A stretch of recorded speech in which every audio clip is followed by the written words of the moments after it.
C'est dans ce contexte marqué par les tensions que le président de la République a accordé une audience à l'envoyé spécial du secrétaire général des Nations Unies pour la région des Grands Lacs et la responsable du desk Afrique centrale de la diplomatie européenne, Wang Zia, qui s'est fait accompagner par la chef de la MONUSCO, était reçue en premier. Suivez. C'est dans un contexte des violences, des attaques à répétition de la RDC dans la partie est du territoire national par le M23 soutenu par le Rwanda que l'envoyé spécial des Nations Unies pour le Grand Lac Wang Zia a rencontré ce jeudi 16 juin 2022 le président de la République Félix-Antoine Tshisekedi Tshilombo à la Cité de l'Union africaine.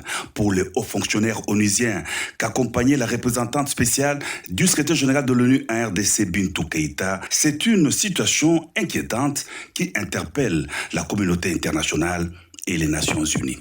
C'était l'occasion pour moi d'écouter le président Tshisekedi avec un objectif très très clair, comment la communauté internationale, y compris les Nations Unies, pourra renforcer notre effort pour faire prévaloir le dialogue, la diplomatie.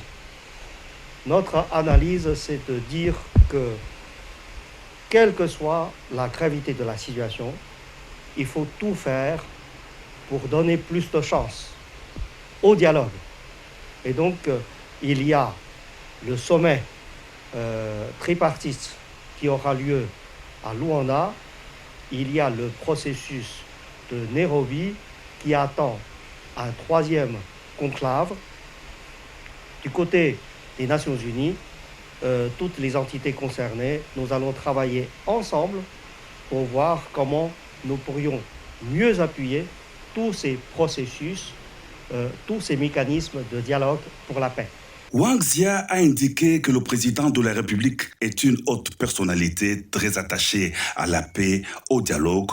Nous allons travailler pleinement pour l'accompagner et l'appuyer, a conclu l'envoyé spécial des Nations Unies.